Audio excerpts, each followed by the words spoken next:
blossom? Kanang Unsay variety sa saging? banana, ma'am.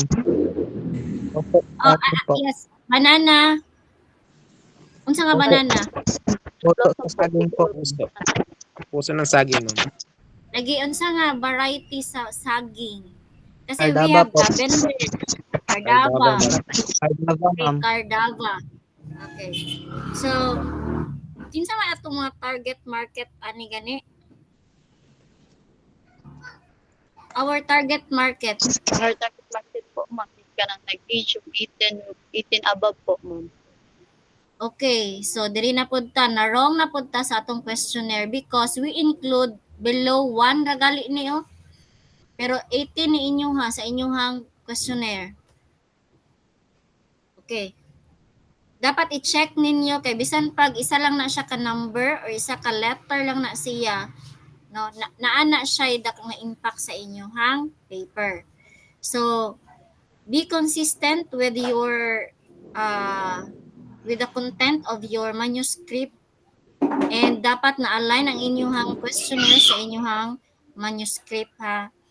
Okay, so diri kay naman mo below 18 so yung inyong ano is above 18 man no. Above 18 ba? Yes po, Yes, ma'am. ma'am. Okay, so wrong na ta dito. Dapat i-listen to ninyo. Kani inyong product is dili pa ni siya pwede masud-an or ano lang ni siya, snacks lang ni. Pwede po, ma'am. Gusto lang sa ano. Okay, so pero wala ninyo gi-state nga pwede siya nga pang sud-an. Ano lang inyo is nutritious snack alternatives. Alternate lang sa other snacks. Okay? Ug yun sa ni pagbuhat ni na-try na ba ninyo ni og himo? Yes po. Unsa ni siya kanang mura ni siya kanang nuggets nga normal nuggets nga atong na mapalit sa kuan? Dili, ma'am, kay ang nuggets magod nga napalit namo is pure chicken magod ni maotong butangan namo siya gamay nga twist na sa chicken nuggets manggod is 100% yun na siya chicken. So ang among gihimo diri is murag kibali murag nasa 30% lang ang chicken, then there is raw. Pila giunsa ninyo pagkuan nga mao na tama ang percentage sa inyong mga ingredients? Nag-base po kami sa kilo, ma'am. Gikilo namo ang puso kung sa Ginatimbang ninyo. Opo, ma'am. Okay. Sige. So sa inyong scope and limitations very kuan ra gyud kaayo kanang gamay ra kaayo gyud siya. Okay? Dapat atong i-specify nato diri ang ato ang target market kay wala man nato na butang diri. Ha? Ato ni siyang dungagan nato ning content sa ato ang scope and limitations. Opo. As well as your class, your methodology. Kasi ang methodology mana siya ang kumbaga diha ma-state ang katong kung unsa atong study, atong mga respondents, ma-identify nato kinsa atong mga respondents, then katong sample size, unsa ato ang sampling method, unsay gamit nato nga sampling method ani? Unsay gigamit nato nga sampling method? Certified po, ma'am. Stratified, no? So, dapat i-state nato, no? And diha pod nato maano ang dapat ang methodology manggod is kanang kumbaga recap na siya ba or the summarization sa ato ang research design to analysis kana siya. Dapat makita na siya sa methodology palangdaan. Okay? Next is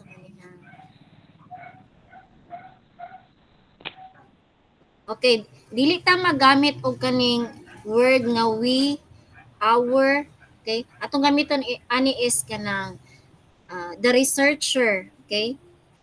Kamo nga nagamit mo we view our team members, okay? At refrain ta og gamit ang ana ng mga words we, our, and I. What else? Asa ka inyong location? What po? Asa yung location? Poblasyon po, ma'am. Poblasyon, ma'am. Poblacion, Poblasyon. Compostela. Okay. So, other than that, sila Ma'am Hani na answer Leo, no? So, thank you, Sir Rod. You're welcome, ma'am Kai. Marag nanay nag-wild dira dapita, ma'am. Yes po, maong nagdali ko po. Sige, Sir Thank Rod. you. You're welcome. Let's proceed now to Ma'am Honey May. Okay, yes. Hello, good afternoon, everyone. Afternoon, po. Congratulations for presenting your market research proposal. Actually, no, your market research proposal title is also one of the proposals nga medyo vague on my end. Okay, chicken blossom. So I was confused about blossom. Okay, when we talk about blossom, okay, kabalo man ta banana blossom, right? Okay, Yes pero po. chicken siya. So I thought nga naa sa part ni chicken ang blossom. Okay, you've answered kanina that combination siya sa Yes po. puso and also sa chicken, Yes po. right?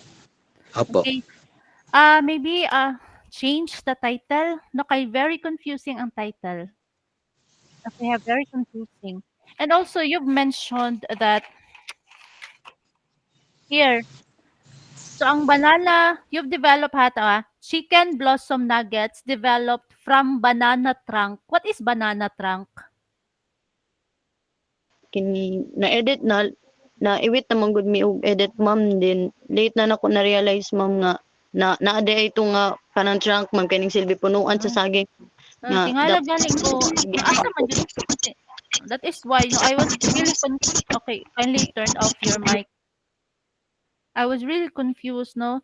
Kay naay banana blossom or heart, naapoy banana flower, naapoy banana trunk. Okay, so medyo grabe na ang kuan. Grabe ka vague ang inyong wait lang kinawala si Binsoy. Sorry for asa na to. Okay, ani. Sige.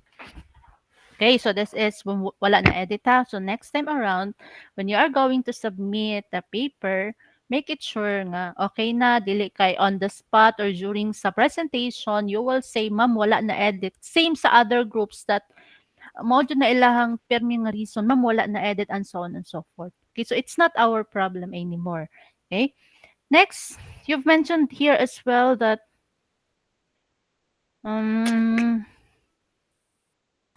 okay, so kato siya. By the way, what is physicochemical? Ano siya? What is physicochemical? What is this? Are you familiar with this? What is physicochemical? This study was conducted to evaluate physicochemical properties and consumer preference. So I am confused about physicochemical. What is this, by the way? sa asa po na part ma'am Sa introduction, wait lang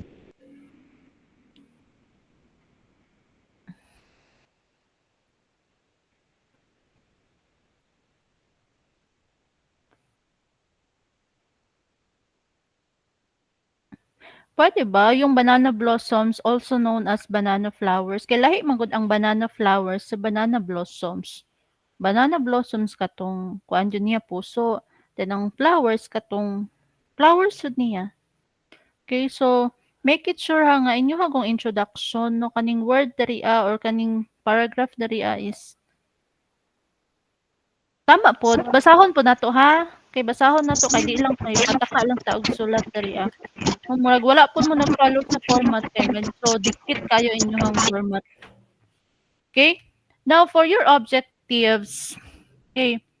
Ang objectives ninyo ang more on general business goals ni siya. Okay?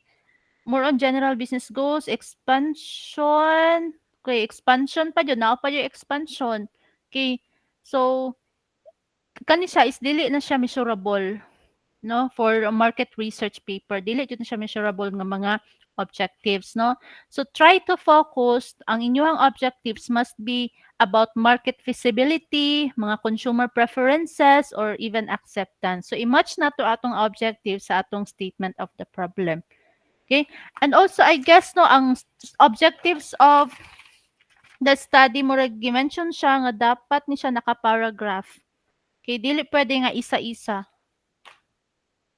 Okay, if I'm not mistaken ha, if I'm not mistaken, depende sa inyong instructor siguro. Okay? Next, we have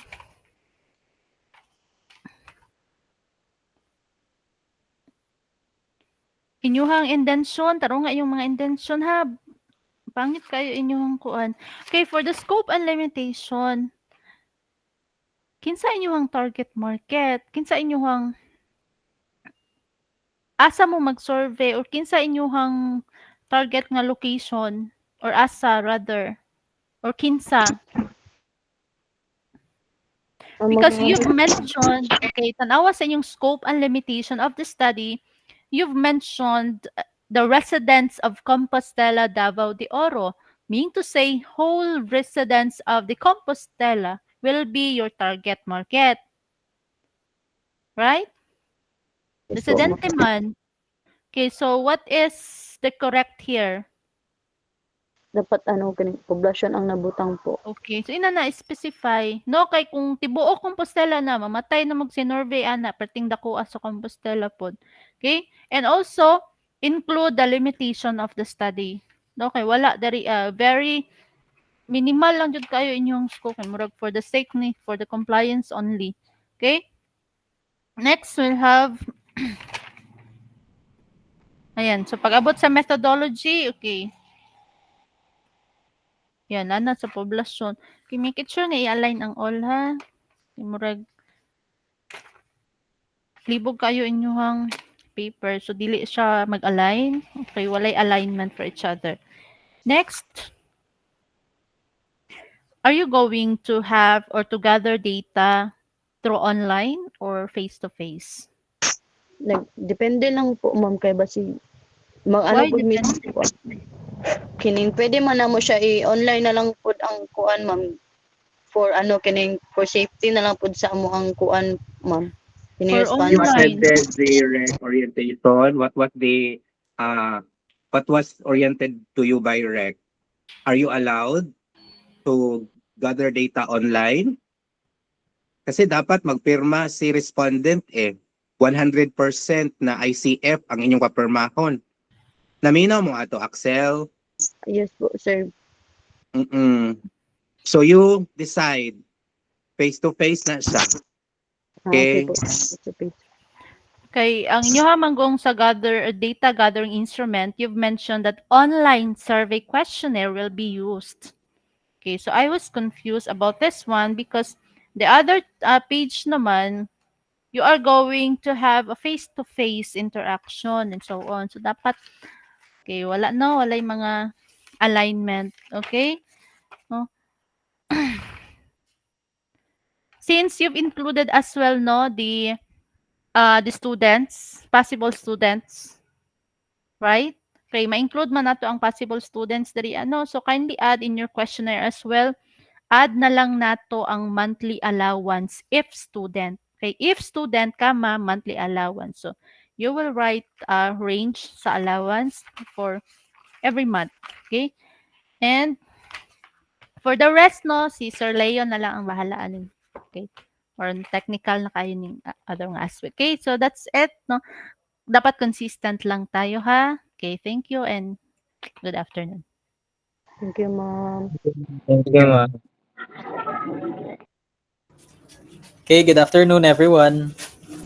Good afternoon, sir. Luya na. Naluya na mo. Luya na jud, sir. Di pa luya kay daghan magtrabahoon. Okay? Some of my comments kanina are already been asked by Ma'am Kai and Ma'am Hani. I'll just direct you na lang sa akong mga personal observations. Kadiyot lang na. Okay. I find your paper very scientific gani tungod kay daghan kay mo og utterances about chemicals, about katong gipangutana ni Ma'am kuan ganina ni Ma'am Honey, katong physico-chemical, no? Particularly kung kung mogamit ganit ang term sa atong mga paper, it's important nga we know what it means, kana ganing kabalo taon say pasabot ato, and we know what's the purpose of the word and the citations natong gipangbutang dito. If not naman, if we cannot explain it, and if it doesn't have kanang relevance naman sa tong paper, might as well kanang remove it na lang. Okay? Namoy mga citations din hiya which lack no the date. For example, kaning according to International Journal of Research and Innovation Management, no, there is a better way for us to cite this if it's a specific article. No, you have to do it by citing the author and the date, no, when it was published. Para naagyoy kuan bearing ang ato ang papel na asyay kuan ba substance. Also, with your objective of the study, I would suggest na you should not go on the technicalities of product development. For example, niingon mo din hiya nga to develop a product that meets the customer's expectation, including product quality, price. I know, dili di kaning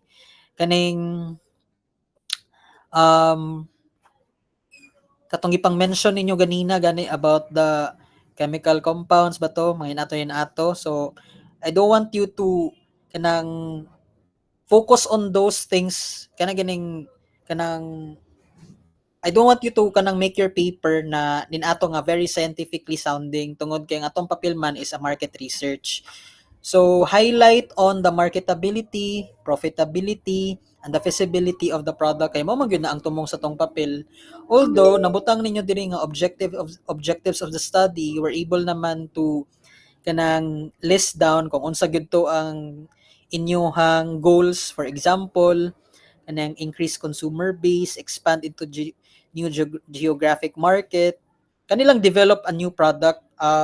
Murag ano man gyud siya, inherent na siya sa ato ang pag-conduct, dili na siya kailangan i-mention. Ang ako lang din hiya kay i-mention ninyo din hiya kung unsaon ninyo pag-determine and pag-ascertain sa marketability and profitability sa product ninyong i-propose.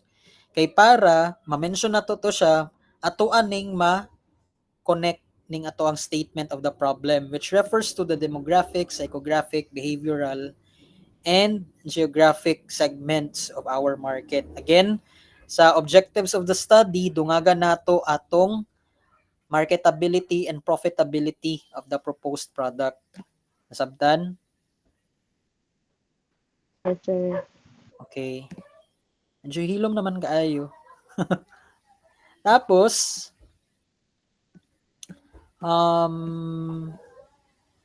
sa inyong research location, naka-mention mo din nga, the proponents chose poblasyon, tama ba? Yes, sir. No? Ano na jud ang inyong ibutang dire kay best location. If I may quote it verbatim, no? Perfect for our business, no? Nganong i-consider man ninyo ang poblasyon as the best place? Unsa man ang naa sa poblasyon that is found nowhere else in the municipality of Compostela nga nakaingon gyud mo nga this is the perfect place for our business. Sige daw, let me hear your justification on this one. Kuan sir, sa poblasyon man gud sir kay ug sa sentro kay dito man gud ang nag-base man gud mi sa like sa bus station. Daghan ang mga pasahero or something nga mobaba dito. So mao to nga dito mi nagkuan. Mao to among para sa mo dito amo ang best location. Okay. So mao to inyong basis. Yes po. Wait lang ha.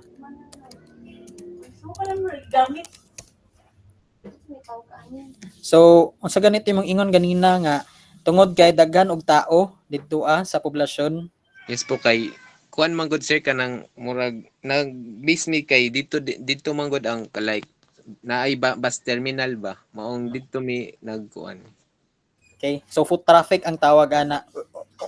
Ano po na siya kanang it's one of the indicators pud no kanang ginagamit pud na siya sa mga kuan mga marketing specialist no, especially in thinking of a new location kung asa ibutang ang usa ka branch sa usa ka kuan business no. One of the considerations nilang ginatanaw is the foot traffic. So you're on the right track no nga ipili nimo ang poblasyon tungod kay because of the density of the population dagag tao na ay bus station dool no. So it's kuan siya it's a correct judgment no nga pagpili sa usa ka lugar. Okay? So kaning naamoy statement gani din niya sa statistical tool first line. I know not first line but first two statements. We view our team members as vital, blah blah blah blah blah. I think this does not relate to your statistical tool. Irrelevant siya, so i-remove na lang ninyo ni because it doesn't say something about your statistical tool. Murag namali ra mo kopyaan ni. It mentions man about teamwork and supportive atmosphere. So medyo ano siya off sa inyong statistical tool nga portion. Your sampling method is stratified random sampling. I hope you know what this is, pero if medyo libog, medyo kuan kanang may tawag ani ha, kanang maglibog mo about unsaon ni siya, there are a lot of resources online. You can also ask Sir Radney no kung unsaon ni siyang stratified random sampling. But kung mag-stratified random sampling ta, it's important nga naa mo'y segments or strata na gamiton, hence stratified random sampling. So dapat na gyud mo'y strata nga gamiton ani. And as what you've mentioned here, location inyong gamiton nga segment. And since the way I'm ganing analyzing all of your kanang answers kanina, it appears to me na your product is positioned as a healthy alternative no to what we usually consume as the katong chicken nugget no na katong ang inyuha you are marketing this as a healthier version of the common chicken nugget. So what I think is dapat inyuhang by the way, unsa yung target market dayan eh? Individual or household?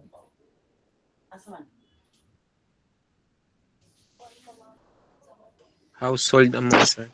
Okay, household no. So pwede siguro nga ang ato ang gamiton nga kuan segment ani is ang income no para ma-categorize nato gyud kung kuan kinsa ni ato mga respondents kay makaingon man to dito nga kung income for example ang mga household nga ingon ani ang income for example mga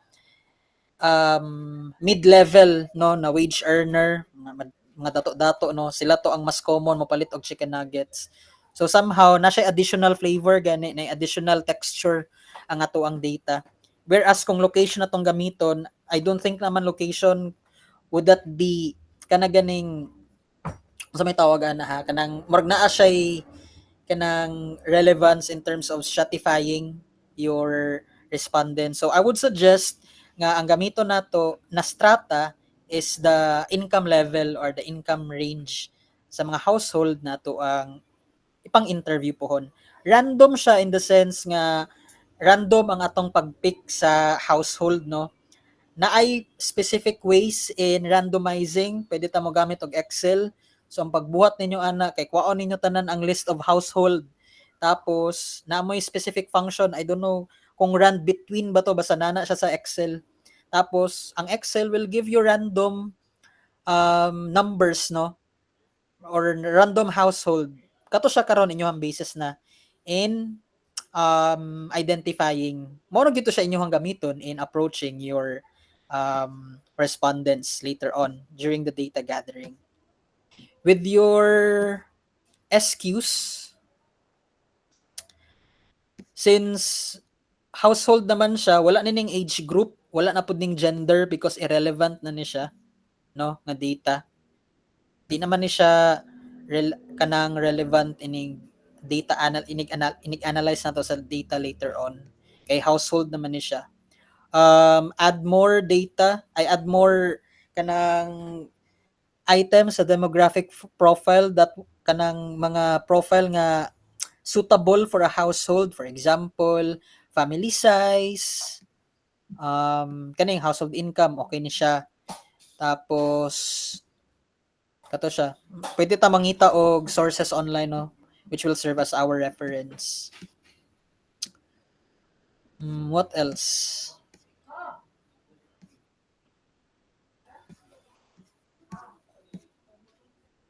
Kato di ay mula tay question regarding purchase frequency kana ganing unsa ka frequent mo palit ang usa ka customer sa tuang product. And I know you have been briefed nga whatever data you will be generating out from this survey, from this subject, mo ni siya inyong data nga gamiton later on sa inyong business plan. And purchase frequency is important data gani pag-abot sa business plan nato. So idungag nato to siya nga question nga kung mopalit si customer kapila siya for example sa isa ka semana ba karon or sa isa ka bulan, kapila man mopalit si household og chicken nuggets. Tapos sa isa ka purchase pila man ka buok packs ang iyang paliton. Kana siya na mga question, no, dapat nana siya sa tong questionnaire para magamit na to later on sa tong business plan. Okay? So that's it for me. Again, congratulations team, no, for presenting your output. If you want a copy of this kanang nakomenta na ko nga kuan PDF, I will just make it available through Sirad. Thank you everyone. Thank you so much, Yes, sir. Shirley and other panelists. Congratulations, Micah and group, for presenting your market research proposal. So you may now exit the Google Meet so that the other group can join. Okay ra mo, Micah? Basta man dira sa bungtod, ulan gyapon dira. Ulan pagyapon, sir. Okay naman, sir. Bye po, sir. Sir, Thank you. bye. Po, sir. Sir. Shirley, Yo. very quali kay ka sa attirances. Ha? Very quali kayo imong atake sa attirances. Halata ba nga medyo babad sa quali?